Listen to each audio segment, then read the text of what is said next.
Good evening, everyone. Welcome to Singing in the Rain.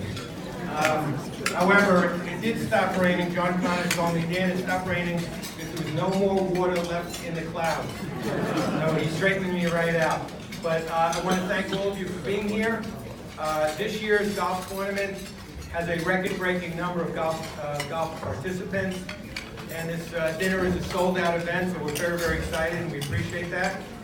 Again, I would like to thank our foundation staff, Laura Geisha, Tina Ferreri, and the entire team, as well as our friends here at Richmond County for always turning out a great event.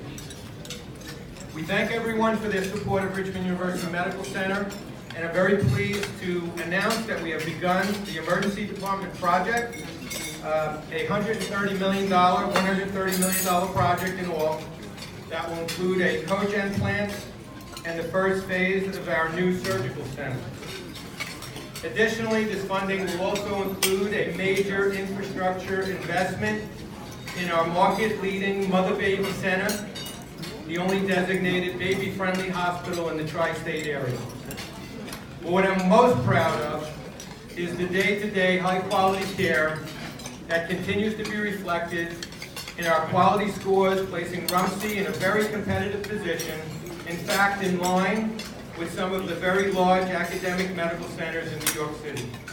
For that, I commend our board, led by Kate, our medical staff, and our dedicated chairs, as well as our senior executive staff. Thank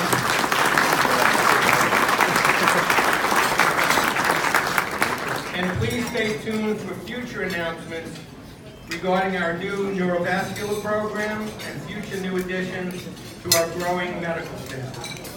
So yes, 115 years later, great things continue to happen thanks to our top docs, not necessarily in New York City, but right here at Richmond University Medical Center.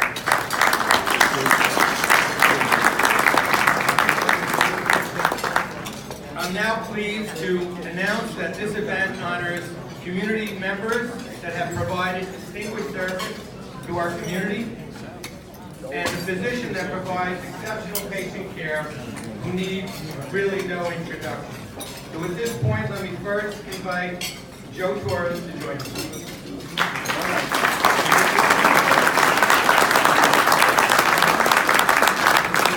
It is my pleasure to present the Jack Sipp Award to Joseph Torres.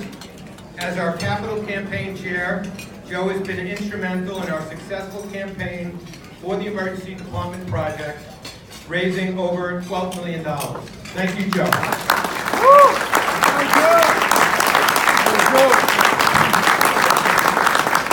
Thank you, Joe.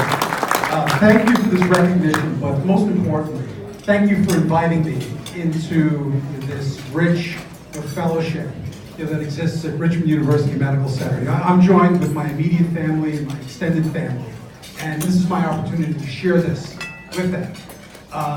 But I'd be remiss if I didn't follow Kate's sentiment in that we lost a dear friend and colleague with Alan Weisglass. And for those who are new to Staten Island, you have to recognize that Alan was, as I saw him, the A-list local celebrity. However, I didn't meet Alan until later in life, when I actually got involved with the hospital 6 years ago. But being a kid, you're born and raised in West Brighton, the Weisglass Dairy brand was as ubiquitous as Coca-Cola. Let me put this down. I'll be brief. However, as the years rolled on and we had an opportunity to observe Alan and his leadership in the community, it became clear that he was a committed champion for all of Staten Island. So when I met him, when I walked into the first meeting that I was invited to, it was a strategy meeting in the CEO's office. This was just before his arrival. I arrived 20 minutes early. I wanted to make a good impression.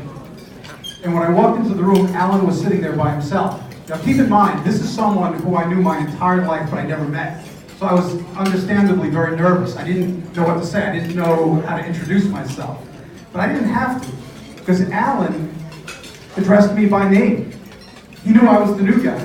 He also knew quite a bit about my background. And I was astounded by this, is how someone of such prominence knew of me.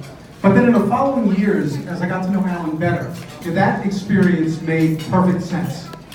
It made sense because Alan cared. Alan was passionate about Staten Island, not simply because this is the best place to live, which it is. He was passionate about Staten Island because he was passionate about his neighbors. He was sincerely interested in those who lived in his community. Now, not long after that meeting, I was asked to chair the capital campaign.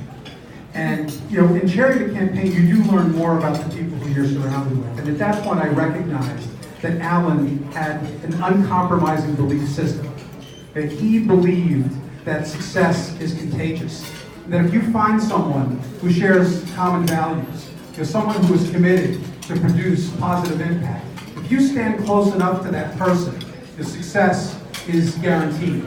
So embarking upon that capital campaign, it gave me countless opportunities to sit with members of our medical staff, with principal donors, with our executive team. And when you're tasked with the responsibility of overseeing the capital raise for a $90 million project, and it puts you in a position to ask someone for financial support, they're going to be very candid. They're going to speak their mind.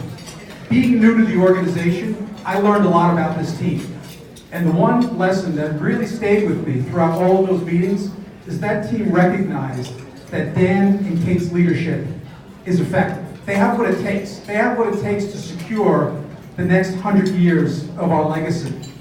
It wasn't easy, but the fact of the matter is that outpouring of generosity and support was really a byproduct of the culture that they've established in this institution. Now, just moving forward, we have to recognize that it's extremely difficult to be forward-thinking, being a visionary in modern times. And I'd like to actually use Uber as an example of this. We all know Uber, it's an enormous success. Some would even consider it to be a social phenomenon. It's changed the way that we approach transportation. But when you look at the formula behind Uber and what makes them successful, it's based on the two things that we caution our children to never do. The first is never go out and meet someone who you just connected with on the internet. And the second is never, never, never get into a stranger's car. Right? So it's an amusing comparison, but looking at that within the context of vision and forward thinking, when you get two people together that have that vision to move ahead, drive an institution forward, you recognize that we are in a rapidly changing industry. The healthcare services industry is evolving at an accelerated pace.